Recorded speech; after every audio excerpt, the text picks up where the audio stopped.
کہانی ہے اس سرزمین کی جو پہاڑوں کے سینے میں چھپی ہوئی، جہاں کی ہوا میں غیرت، شجاعت اور مزاحمت کی خوشبو بسی ہوئی ہے۔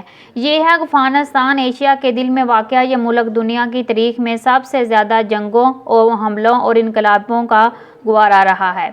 آج جب ہم عالمی میڈیا پر ہائی الرٹ ان افغانستان کی خبریں گونجتی ہیں تو یہ صرف سیاست یا فوجی نقل و حرکت کی بات نہیں ہوتی، یہ اس سرزمین کی صدیوں پرانی کہانی کی گونج ہوتی ہے جس نے ہر بڑے طاقتور سامراج کو اپنے سینے میں آ کر گرتے دیکھا ہے۔ تو اگر یہاں سے ہم ابتدائی اور تاریخ اور جغرافیہ کی بات کریں تو افغانستان کی تاریخ تقریباً 5000 سال پر محیط ہے۔ یہ ملک جنوبی اور وسطی ایشیا کے درمیان ایک پل کی حیثیت رکھتا ہے۔ شمال میں ترکمانستان، ازربائجان اور تاجکستان، مشرق میں پاکستان، مغرب میں ایران اور جنوب میں مختصر حد تک چین سے اس کی سرحدیں ملتی ہیں۔ یہی جغرافیائی محل وقوع افغانستان کو ہمیشہ ایک تصویراتی میدان جنگ بناتا رہا۔ جو بھی طاقت مشرق یا مغرب کو فتح کرنا چاہتی تھی اسے افغانستان کی وادیوں اور پہاڑوں سے گزرنا پڑتا۔ پرانے زمانے میں افغانستان اور اریانا اور پھر خراسان کہا جاتا تھا۔ یہاں سے گزرنے والا مشہور شاہ ریشم دنیا کی تجارت کا مرکز تھی۔ قافلے تاجر اور سیاح اس ملک سے گزرتے اور اپنی تہذیب و ثقافت کے نقوش چھوڑ جاتے۔ یونانی اور ایرانی ترکی سلطنتوں کے دور کی اگر بات کریں تو 6ویں صدی قبل مسیح میں ایران کے بادشاہ دارالاعظم نے افغانستان کو اپنے زیر تسلط لیا۔ بعد ازاں اسکندر اعظم نے 330 قبل مسیح میں یہاں حملہ کیا۔ افغانیوں نے اسکندر کے خلاف شدید مزاحمت کی۔ روایت ہے کہ اسکندر نے کہا تھا کہ میں نے دنیا کے کئی ملک فتح کیے ہیں مگر افغانیوں کے دل نہیں جیت سکا۔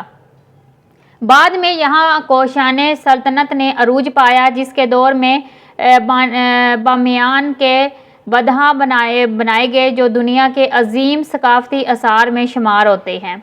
7ویں صدی میں جب اسلام کی روشنی پھیلی تو افغانستان بھی ایمان کی روشنی سے منور ہوا۔ حضرت خالد بن ولید رضی اللہ تعالیٰ عنہ اور دیگر مجاہدین نے اسلام کا پیغام یہاں پہنچایا اور اس خطے نے جلد ہی اسلامی تہذیب کو گلے لگا لیا۔ خراسان سے افغانستان تک کی اگر ہم بات کریں تو قرون وسطی میں افغانستان خراسان کے نام سے مشہور ہوا جہاں غزنوی، غوری، تیموری اور صفوی سلطنتوں نے حکومت کی۔ سلطان محمود غزنوی نے غزنی کو علم، ادب اور طاقت کا مرکز بنا دیا۔ اس دور میں فارسی زبان نے عروج پایا اور البیرونی، فردوسی اور سنائی جیسے مفکرین نے یہاں علم و ادب کے چراغ روشن کیے۔ غزنوی دور کے بعد غوریوں نے ہندوستان تک اپنی سلطنت پھیلائی اور قطب الدین ایبک جیسے جرنیل دلی میں حکومت کے بانی بنے۔ یوں افغانستان سے نکلنے والی اسلامی طاقتوں نے برصغیر کے سیاسی نقشے کو بدل کر رکھ دیا۔ افغان اور قبائل اور ارزاد روح کی بات کریں تو افغان قوم ہمیشہ اپنی آزادی اور قبائلی غیرت پر فخر کرتی رہی ہے۔ پشتون، تاجکن، ازبکن، ہزیرا اور ترکمان قبائل نے اپنی اپنی روایات اور زبانوں کے ساتھ ایک متنوع مگر متعدد ساخت قائم کی ہے۔ افغانوں کا ایک مشہور قول ہے، ہمیں مارا جا سکتا ہے، جھکایا نہیں جا سکتا۔ یہی جذبہ ان کے مزاج میں ہمیشہ سے شامل رہا، چاہے دشمن یونانی ہو، مغل ہو یا روسی۔ برطانوی سامراج کے خلاف جنگوں کی اگر ہم بات کریں تو 19ویں صدی میں جب برطانیہ نے ہندوستان پر قبضہ کیا تو اس نے افغانستان کو اپنی راہ میں ایک دیوار پایا۔ برطانوی حکومت نے 3 بار افغانستان پر حملہ کیا جنہیں افغان برطانوی جنگیں کہا جاتا ہے۔ پہلی جنگ 1839 سے 1842 میں انگریزوں کو ایسی شکست ملی کہ کابل سے واپس جاتے وقت ان کی پوری فوج تباہ ہو گئی۔ صرف ایک ڈاکٹر برڈن زندہ جلال آباد پہنچا۔ یہ شکست آج بھی افغان تاریخ میں غیرت کی علامت سمجھی جاتی ہے۔ امان اللہ اور جدید افغانستان کی بنیاد کے اوپر اگر ہم بات کریں تو 1920 کی دہائی میں امان اللہ خان نے افغانستان کو جدید ریاست بنانے کی کوشش کی۔ اس نے آزادی کا اعلان کیا اور برطانوی اثر ختم کیا۔ امان اللہ خان نے خواتین کی تعلیم، نئی قانون سازی اور یورپی طرز کے نظام متعارف کروائے، مگر قبائلی مزاحمت نے انہیں اقتدار سے ہٹا دیا۔ تاہم اس کی اصلاحات سے ایک نئے افغانستان کی بنیاد رکھ دی گئی۔ سوویت یونین کا حملہ 1979 میں کب ہوا، ہم اس بارے میں بات کرتے ہیں۔ دسمبر 1979 میں دنیا نے ایک بار پھر افغانستان کو جنگ کے شعلوں میں جلتے دیکھا۔ سوویت یونین نے کمیونسٹ حکومت کی مدد کے لیے افغانستان پر حملہ کیا، لیکن افغان مجاہدین نے دنیا کو حیران کر دیا۔ انہوں نے روس جیسی سپر پاور کو 10 سال تک روکے رکھا۔ پہاڑوں میں چھپی ان مجاہدوں کو دنیا بھر سے حمایت ملی، خاص طور پر پاکستان نے انہیں پناہ، تربیت اور امداد دی۔ یہ جنگ سرد جنگ کے اہتمام کا سبب بنی۔ 1991 میں روس کا انہدام ہوا اور افغانستان نے ایک بار پھر دنیا کو دکھایا کہ طاقت ایمان غضب میں ہے، ہتھیاروں میں نہیں۔ طالبان کا عروج اور امریکی جنگ کے بارے میں اگر ہم بات کریں تو روس کے جانے کے بعد افغانستان میں خانہ جنگی شروع ہو گئی۔ مختصر دھڑکنوں کے درمیان اقتدار کی کشمکش نے ملک کو تباہ کر دیا۔ 1996 میں طالبان نے اقتدار سنبھالا اور ملک میں سخت شرعی قوانین نافذ کیے۔ ان کا نعرہ تھا کہ امن اور اسلامی نظام، مگر عالمی برادری نے اس کے طریقہ کار پر اعتراضات کیے۔ ایک میں 9/11 کے حملوں کے بعد امریکہ نے افغانستان پر حملہ کیا، طالبان حکومت ختم کر دی گئی اور ایک نیا سیاسی نظام لایا گیا، مگر 2 دہائیوں تک امریکی فوج کی موجودگی کے باوجود افغانستان میں مکمل امن نہ آ سکا۔ 20 سال بعد 2021 میں جب امریکہ نے نخیلا کیا، طالبان ایک بار پھر کابل میں داخل ہوئے اور اقتدار سنبھال لیا۔ دنیا بھر میں اس منظر نے ایک تاریخی موڑ پیدا کیا۔ ایک بار پھر افغانستان نے دنیا کی سپر پاور کو چیلنج کیا۔ موجودہ صورتحال کے بارے میں بات کرتے ہیں۔ آج افغانستان پھر ایک نازک موڑ پر ہے۔ طالبان کی حکومت کو بین الاقوامی سطح پر تسلیم نہیں کیا گیا، معیشت شدید دباؤ میں ہے اور انسانی بحران بڑھتا جا رہا ہے۔ سیاسی طور پر ملک ہائی الرٹ پر ہے۔ سرحدوں پر کشیدگی، داخلی سلامتی خدشات اور عالمی طاقتوں کے بیچ ایک نیا جیو پولیٹیکل کھیل جاری ہے۔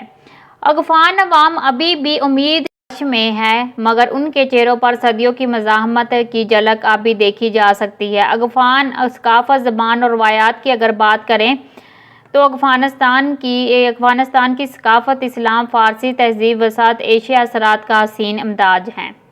یہاں کی مشہور زبانیں پشتو اور دری فارسی ہیں۔ افغان موسیقی، خاص طور پر رباب کی دھنیں دل کو چھو لیتی ہیں۔ روایتی لباس، خاص کر افغانی ٹوپی، کڑھائی اور ویسٹ کوٹ دنیا بھر میں شناخت رکھتی ہیں۔ افغانیوں کی مہمان نوازی اور غیرت کا کوئی مقابلہ نہیں۔ اگر آپ کسی افغان کے گھر جائیں تو وہ اپنی سب سے قیمتی چیز آپ کے سامنے رکھ دے گا، چاہے خود بھوکا کیوں نہ رہے۔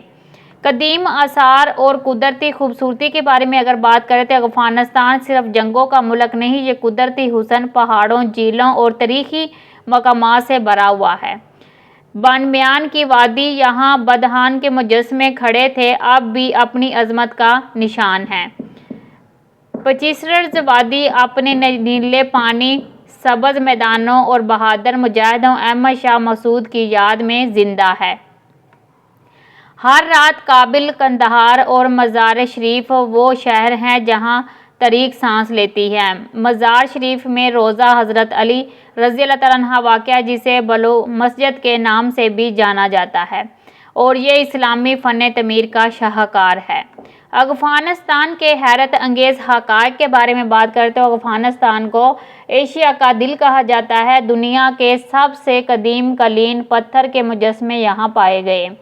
افغان فوج نے تاریخ میں ہر سپر پاور کو شکست دی، برطانیہ، روس اور امریکہ۔ یہاں کے پہاڑوں میں معدنیات، سونا، تیل اور لتھینیم کے بڑے ذخائر موجود ہیں۔ پشتو کوڈ پشتون ولی ایک اخلاقی ضابطہ ہے جس میں عزت، انتقام، مہمان نوازی مقدس سمجھی جاتی ہے۔